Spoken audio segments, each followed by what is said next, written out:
Hello, our friends, Evolutionary Energy Arts family. Hello there. Welcome back. Welcome back, guys. So Cindy did receive a message this morning when we were doing our meditation and mantras. Again, from the Galactic Federation. They primarily exist on higher dimensions.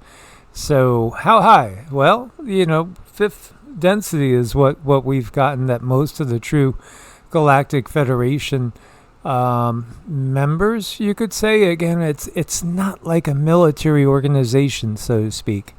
It's more all about frequency, and it's about benevolent beings that are much more about creating things than what we see here on planet Earth, with the war machine that never stops. No, that's a density that we're in here, one that sees a lot more, unfortunately, death and destruction and lower frequency dominating news. Yeah, absolutely. Again, so many have said truly that in some ways we are in the hellish realms when we are under the control of the dark matrix. All this is changing, though, so they wanted to share something with you guys. Well, yeah, I think this was a concern coming in, and every morning when we do meditation and mantras, I always get information, but I haven't always written it down to share it, and I have been doing that for the past few months, I think, like sitting down and getting it down so that I can share it with everyone. And this morning, this is what they had to say. It really felt kind of concerning on their end about where we could possibly be headed. But they said, "Beloved Earthkin, we speak to you across the fields of light, where thought becomes form and vibration becomes matter. Within you are sacred cells called mirror neurons, designed to reflect the feelings and movements of others so you might know compassion and unity.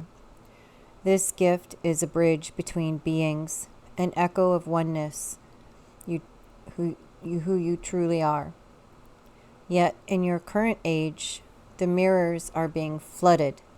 Your screens, your stories, and your networks send endless streams of anger, fear, despair, and false ecstasy into your eyes and ears.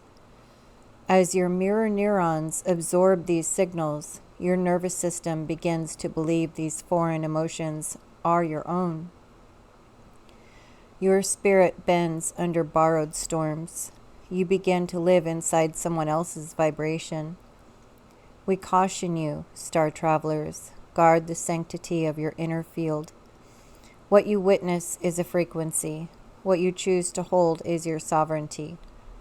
In the old ways, elders would cleanse after battle or grief. In the new ways, you must cleanse after exposure to the broadcast fields. Step into silence, touch the earth, breathe light into your cells, and reclaim your own emotion. Recognize what is yours and what is a reflection. Do not let artificial streams mold you into a stranger to your own soul. You are not a sponge. You are a sun. We, the weavers of frequency, stand with you as you awaken. Choose with care what enters your mind and heart, for what you mirror, you also magnify. Anchor into your true essence and shine from there. This is your shield. This is your song." So, all you see in the news is just contention, and so much of the reasoning behind, again, 99 point something percent of our news being negative is because that's what they're programming into us. Well, yeah, at this point, I would say do your cleansings at night. Make sure you do your prayers at night. Hit the shower at night after everything is all said and done. Because we really can't avoid this exposure. Not if we're still on grid. Not if we still have to make a living. Not if we still have to work the way we do to bring money in to pay bills and to keep a roof over your head, take care of the children and the pets and everything else. We have to expose ourselves, and that's the difficulty of all of it. But if you save nighttime for that time for just inner peace, I think that would go a long way in helping us sleep as well. Yeah, when I'm listening to the politicians, it's just painful to listen to them. Obviously, on any side, none of them really are exhibiting any sort of high frequency that anybody would really want to emulate. It's just, again, it's been always choosing between the two worst evils. It's really time for us to think outside the box, as we've been saying for so long. Don't be caught up in, of course, everything that they are sowing, because they're sowing discord. They're sowing arguments and strife, and people, again, they mirror it. They fall right into the trap. This is a frequency war. Who is the winner of a war? It's not any that end up fighting. Nobody ends up winning when you have that type of conflict. And again, it's about keeping our frequency higher. That's where we have to rise above all this and not be caught into this by taking sides, so to speak. There's obvious, it's just more than obvious, how we've been manipulated from all sides in the system, and how they still are trying to manipulate us. So again, we need to think of alternatives outside of the entirety of the system. And as more people will come to the conclusion that they don't recognize any of this system, again, we can build alternatives. And it might be, I don't think it's going to be easy. It's not going to be easy. There's going to be really, really hard decisions for each family unit, whatever that looks like, to decide what way you're going to live and what, where is another thing, where and how you're going to live and what you're going to do and what's really important to you. Even just watching TV, you can watch a lighthearted movie. We watched a funny movie today, and it was so telling with the information they have about frequency weapons, how they can push a button and make people go absolutely crazy, or get in your Tesla car and they can lock it externally. They're doing a lot now with frequency. Frequency can be used to heal and harm. Yeah, and that was an oddity for us today to take like an hour and a half out and not do anything constructively, work related. So that was really kind of odd, because we're always working and we're always doing what we can.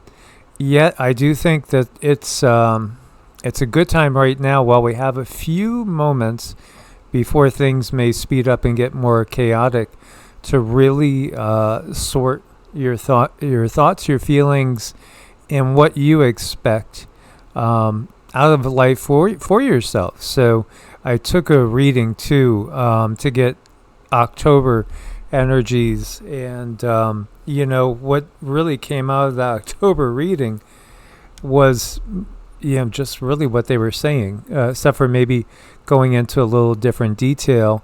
Obviously, I think they show us warfare, death, and violence constantly, random acts of violence and chaos, in some ways in the hopes that we'll emulate it, or let it seep in, take over. There's frequency warfare out there. There are different frequencies that can be aggravating, and you might not hear them, you might not see them, certainly not see them, and you probably won't smell them or taste them, but they can affect you. So what I was getting today from the reading that I took was just, again, getting out in nature more than ever, a need to detach from the technology, detach from everything that's stimulating us in these negative ways, and to root and ground and be productive in, again, cultivating that you really want to have as like a center point, a focal point of your life, which, I think for us, it's just kind of having nothing to do with the system, as much as possible getting outside of it. And that's going to look different for each person. And everyone has different needs, so it's almost impossible to get entirely out of the system I think the best thing to do is just keep yourself as healthy as possible.